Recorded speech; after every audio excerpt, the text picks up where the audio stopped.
ओम धन्वंतरे नमः। आज हम मासानुमासिक गर्भ विकास के बारे में पढ़ेंगे और ये कंपैरेटिव स्टडी है और वेरी इंपॉर्टेंट टॉपिक है, जो कि कोई भी एग्जामिनेशन का पेपर आप उठाएंगे आयुर्वेद का, जिसमें एमसीक्यू वाला क्वेश्चन है, तो उसमें निश्चित आपको इस टॉपिक में से एक क्वेश्चन और कभी कभी दो भी आते हैं। तो इसलिए वो बहुत इंपॉर्टेंट टॉपिक है। क्योंकि आचार्य सुश्रुत शारीरे श्रेष्ठ है, तो इसलिए जब भी हम मासानुमासिक गर्भ विकास पढ़ेंगे तो सबसे पहले सुश्रुत के अनुसार पढ़ेंगे, फिर उसके बाद हम चरक के अनुसार पढ़ेंगे। तो आचार्य सुश्रुत कहते हैं प्रथममासी कललम जायते। कलल का अर्थ है एक जेली लाइक स्ट्रक्चर जो कि हार्ड नहीं है या बहुत ज्यादा थिन भी नहीं है, तो उसको हम कहेंगे कलल। आचार्य चरक कहते हैं सर्वधातु कललीकृत खेटभूत अव्यक्त विग्रह सत असत अंग अवयव। सारे धातु कलुषीकृत, श्लोक में लिखा होगा कलुषीकृत, लेकिन उसका जो हम पाठ करना है तो उसका अर्थ है वो है सर्वधातु कललीकृत। सारे धातु, सात धातु के बिना तो शरीर नहीं होगा, तो सारे धातु कललीकृत होके रहे हैं। सेकेंड इज खेटभूत, थर्ड इज अव्यक्त विग्रह, विग्रह में शरीर, तो शरीर जो है वो अव्यक्त स्थिति में है। और सत असत अंग अवयव, जो भी बॉडी पार्ट है वो सत है असत है क्या है कुछ भी पता नहीं चल रहा है। तो ये हो गया प्रथम मास। द्वितीय मास आचार्य सुश्रुत कहते हैं शीत उष्मा अनिलेयी पंचमहाभूत के द्वारा घन हो रहा है गर्भ। तो ऐसे क्यों? क्योंकि शीत उष्ण अनिल का अर्थ है वात पित्त कफ, तो त्रिदोष पंचमहाभूत के ऊपर काम करके ये जो कलल स्वरूप गर्भ था उसको उन्होंने घन किए, थिक किए। अगर ये पिंडाकार है तो पुमान, अगर ये पेशी आकृति के है तो स्त्री, और अगर ये अर्बुदाकार है तो ये नपुंसक उत्पन्न होने वाला है। आचार्य चरक कहते हैं सेम वही पिंड, पेशी, अर्बुद रेस्पेक्टिवली फॉर पुमान, स्त्री और नपुंसक। लेकिन सुश्रुत शारीर श्रेष्ठ है, इसलिए वो कारण बताए कि वात पित्त कफ और पंच महाभूत, तो इन दोनों फैक्टर्स के द्वारा ही घन हो रहा है। तृतीय मास आचार्य सुश्रुत कहते हैं हस्तपाद शिरसा पंचपिंड का, और अंग प्रत्यंग विभाग सूक्ष्म भवति, तो अंग प्रत्यंग विभाग सूक्ष्म भवति इन थर्ड, प्रव्यक्त भवति इन फोर्थ, प्रव्यक्तर भवति इन सेवेंथ। आचार्य चरक के अनुसार थर्ड मंथ में सर्व इंद्रिय और सारे अंग अवयव युगपत अभिनिवर्तन, साइमल्टेनियस डेवलपमेंट हो रहा है। सेकेंडली दौरुद की उत्पत्ति, और थर्डली आर्तव अदर्शन से लेके योन्यम अटलत्वम तक, उसी के अंदर ही अम्ल द्रव्य के प्रति जो अभिप्राय है वो भी इंक्लूडेड है। तो ये हो गया थर्ड मंथ में। तो याद रखना है तृतीय मास में आचार्य चरक के अनुसार 3 सेंटेंस हम पढ़ते हैं। तो एक है इंद्रिय अवयव, दूसरा है दौरुद, तीसरा है आर्तव दर्शन से लेके योन्यम अटलत्वम तक।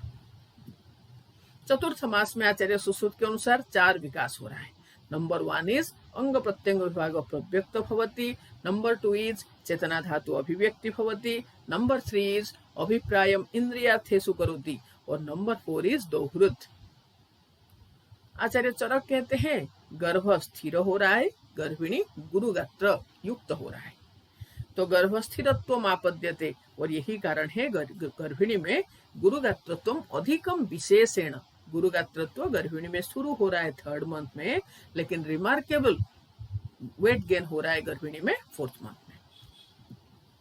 पंचम मास में आचार्य सुश्रुत के अनुसार मन प्रतिबुद्धतर भवति, मन का विकास हो रहा है। आचार्य चरक के अनुसार पंचम मास में गर्भ में मांस सुनित का उपचय हो रहा है। तो ये मांस सुनित कहाँ से आया? माता से आया, इसलिए गर्भिणी कार्य मापद्यते, कारण है मांस सुनित की हानि की वजह से गर्भिणी कार्य हो गई पंचम मास में। षष्ठ मास आचार्य सुश्रुत के अनुसार षष्ठ बुद्धि, क्योंकि फोर्थ में चेतना धातु अभिव्यक्ति इंद्रियार्थेषु अभिप्राय करोति, और फिफ्थ में मन आ गया, तो इनके द्वारा जो कार्य उत्पन्न होने वाला है वो है बुद्धि। तो यही कारण है कि षष्ठ में बुद्धि हो रहा है।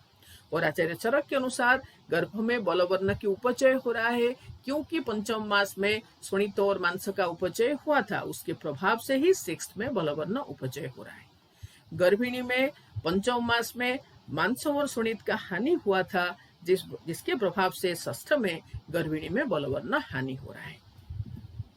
सप्तम मास में आचार्य सुश्रुत के अनुसार सर्व अंग प्रत्यंग विभाग प्रव्यक्त तर भवति, और आचार्य चरक के अनुसार गर्भ सर्वभावे अप्ययते।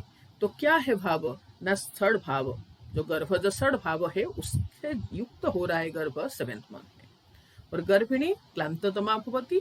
तो यहाँ पर और दो इंपॉर्टेंट चीज हमको याद रखना है। एक है आचार्य काश्यप कहते हैं सप्तम मास में गर्भ त्रिदोष युक्त भवति, और आचार्य चरक कहते हैं कि सप्तम मास में गर्भिणी में त्रिदोष के कारण किस नाम एक रोग होता है जिसका प्रधान लक्षण है कंडू। अष्टम मास में आचार्य सुश्रुत के अनुसार अस्थिरी भवती ओज, ओज अस्थिर होता है। आचार्य चरक कहते हैं कि गर्भ में ओज अनवस्थित रहता है, और यही कारण है गर्भिणी में मुहुर्मुहु उदायुक्ता मुहुर्मुहु समलाना। कभी गर्भिणी प्रसन्न रहती है तो कभी उदास रहती है। 9th मंथ आचार्य सुश्रुत के अनुसार सामान्य प्रसव काल जो है वो 9th, 10th, 11th और 12th मंथ है, और आचार्य चरक के अनुसार 9th और 10th मंथ है। और यही कारण है जब हम गुल्म चिकित्सा पढ़ते हैं चरक चिकित्सा में, तो वहां पर आचार्य चरक कहते हैं कि रक्त गुल्म का जो लक्षण है वो है समगर्भलिंग, गर्भिणी के जैसा लक्षण है। और सामान्य प्रसव काल का जो लास्ट एक्सटेंट है वो है 10th मंथ।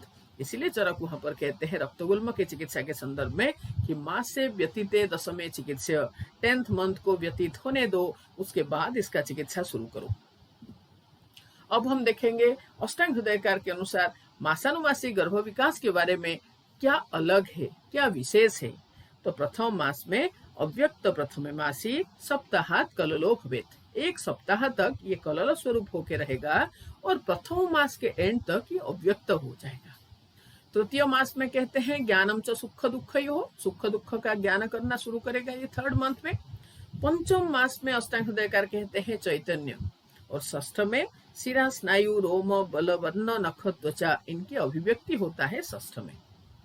दोहृद अवस्था भागवत के अनुसार तृतीय पक्ष से लेके पंचम मास तक रहता है। Thank you, God bless you all, wish you all the best.